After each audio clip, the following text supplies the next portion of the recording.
welcome back to another video on Wrestling and to another edition of Raw Out 10. It's a big episode of Raw today because of course it is the last Monday Night Raw before Night of Champions. There's lots going on as we build towards that, and yeah, of course some big matches on that card, the likes of Cody Rhodes v Brock Lesnar, and yeah, Roman Reigns challenging for the tag titles, and that's kind of the thing that we kicked off. It's kicked off with Cody Rhodes getting attacked as he enters the ring into the building. Brock Lesnar tossed Cody into some equipment backstage and smashes the arm with a crate before the show even kicked off, and yeah, Brock really starting to kill his heel, and it's imagine it's going to tie in for an injury at the show as well. But Paul Heyman was in the ring to kick things off and hype Roman Reigns and set his co as tag title match on Saturday. Sami Zayn and Kevin Owens showed up and this sent Heyman running. Zayn said that this was their biggest title defense and it was personal for him. KO reminded us that Rollins dedicated the match to the Wild Samoans and Owens would dedicate their title defense to the Usos.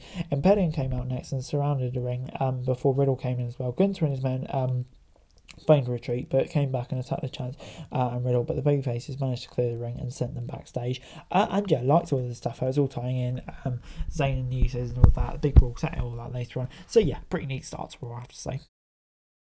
Moving on then to Ricochet v Bronson Reed. Ricochet got some big moves early on, but Reed came back with some tackles and an elbow drop before sending him outside. Back after a break, Reed got a suplex and a sparring drop before Ricochet came out with a jawbreaker and a baseball slide. Ricochet got a super kick and a shooting star press for a near fall before Reed tried for a cannonball and was denied. Bronson got a big splash in the corner before hitting a scoop powerbomb and tsunami for the win. And yeah, big win this for Bronson Reed. He knocked off Ricochet pretty easily here. And yeah, they really are building him up at the moment. I'm going to give it a 6 out of 10. Match was pretty decent. I would like to see Ricochet get more offense in here, but you know, big rub to Bronson Reed. Apollo Crews was backstage when Dominic, Mysterio and Rhea Ripley came in. Rhea called Natty before Crews interrupts her. Rhea blocked Dominic in a match against Crews as Raw continued. As we got a continuation in Seth's interview with Corey Graves, and he said that he even loved Roman Reigns for being there and no one else was his. He has no respect for Roman, what has become though. Rollins said that Reigns was poisoned by his own ego and was taking opportunities away from others. He then talked about AJ and hyped up the fight, calling him one of the greatest in-ring performers of all time. And yeah, this was really good from Rollins. I like how they mentioned Reign. I guess it's all leading up to a big match at some point, but I have to see, presuming he wins the title next time out at Night of Champions. But it's then time for Zoe Stark v Candice LeRae on Raw. Stark started off strong and took LeRae into the corner early on before locking in a headlock on the mat. Nikki Cross came out to support Candice, who came back with some big moves and dropped Stark out of the ring and hit a big dive. LeRae and Cross were celebrating outside when Stark came back and shoved them into CLS. Back in the ring, Stark got the Z360 and picked up the win. And yeah, this gets a 5 out of 10 from me, I think. Yeah, I don't know, it just kind of felt like a meaningless match. Maybe a way to introduce Zoe Stark. But yeah, kind of just felt there and there's nothing really to it, so I'm going to give it a 5 out of 10. Mustafa Ali was then backstage and said that his career was fraught with failure before Brock Lesnar pushed him aside and walked out to the ring before telling him to get a life kid. Brock was out next and said that Cody would not be fighting him at Night of Champions, but he would instead be putting out an open challenge. Cody came out with his arm in sling and Adam Pearce was trying to talk him out of it before Cody entered the ring. Cody stepped in the ring and Brock immediately sent him into the corner and locked in the Kimura and the injured arm before stomping out. Brock walked out and Cody was left in the ring as Adam Pearce and the official tried to help Cody. And yeah, this was really good. Cody the resilient Brady face, Brock the absolute killer, all working really nicely. It's going to tie in the story well on Saturday, I think. It's then time for the Alpha Academy versus the Viking Raiders. Gable and Eric kicked off the match and the Vikings tried to isolate Chad early on. Gable was then tagged in, but he got a big clothesline and hit the Casper on one of the Vikings. Valhalla dropped Otis in the corner out of the ring before Maxine Dupree went after Valhalla. And the distraction allowed Gable to roll up Ivar for the win. And yeah, it gets 6 out of 10 for me. All the distractions and stuff like that kind of pay it all in. Both these teams have something interesting going on at the moment, I'd say, with MMA and all of that. So yeah, it gets a 6 out of 10. Wasn't something I remember, but you know, it's decent enough. It was then time for Finn Balor v Shinsuke Nakamura on Raw. Balor grounded Nakamura with a hold early on before Nakamura reversed it, but took some desperate kicks causing him to let go of the hold. Nakamura put his boots to Balor in the corner before getting a knee in the midsection and then drop kick to the outside. Balor distracted the ref while Priest took Nakamura out of a clothesline on the outside. After a break, Balor got the double stop but missed a coup de grace before Priest interfered again and Shinsuke went outside and took him out. Balor came in off the stretch and with a drop kick on the outside before getting the coup de grace in the ring for the W. And yeah, it gets 7 out of 10 from me. You know, I have to say this was a really good match. And yeah, you'd obviously expect nothing less from these two. Though they booked Shinsuke since he came back, but yeah, big win for Balor here. So yeah, all worked really nicely, I would say. So yeah, good stuff, and 7 out of 10. Raquel Rodriguez v Sonya Deville was up next. Rodriguez stomped on Deville's sunglasses off the bat before Raquel charged her and took her into the corner before laying down strikes. Raquel then kicked Deville in the face and hit her with a Texana bomb for the quick win.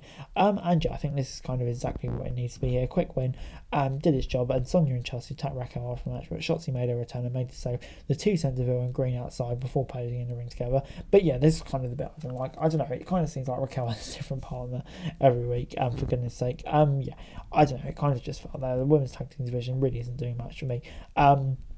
Much kind of handled the right way, but yeah, still not overly convinced about the segment, so it gets 5 out of 10 from me. Trish Stratus then tried to get a no contact clause for the match contract signing, but it was denied.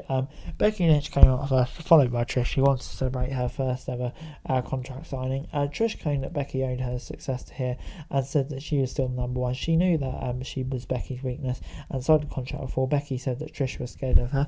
Lynch said that Trish was trying to hold on to her career, although everyone, you can see, was no longer the athlete she used to be. Becky said that everyone knew she was better than Trish, and that scared Stratus. Becky went after Trish's past, saying that she did things Lynch could be ashamed of before Stratus split the table and walked out.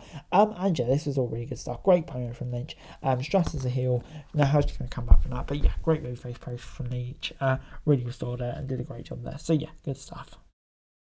Adam Pearce was then on a phone call that Cody was refusing medical attention and they needed to evaluate his situation before making a decision. Shotzi and Raquel were then backstage. Raquel let us know that she and Shotzi would be competing for the Women's Tag Championship before it's time for Apollo Crews versus Dom Dom.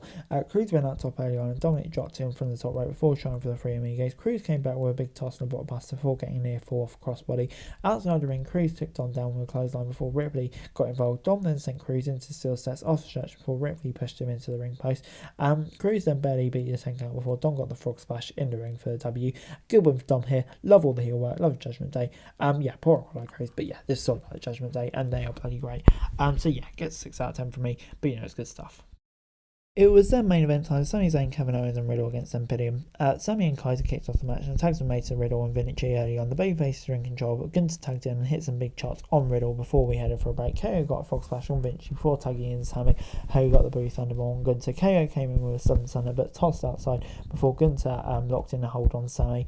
And Riddle came in with a top rope move. Sami was about to finish the match, but Gunther dragged him in a low leg before the ring general was taken out by Riddle.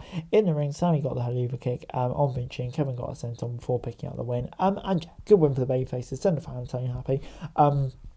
Really worked, and yeah, builds them up ahead of the tag team match at the weekend. So yeah, it's good stuff. 7 out of 10, all makes sense, good stuff. Backstage, Triple H talked to Cody and he knew that Rowan's arm was broken. Hunter tried to get into Gorilla to let the doctor treat him, but Cody refused, said he was going to fight Brock on Saturday no matter what. Triple H passed him on the back as War went off air.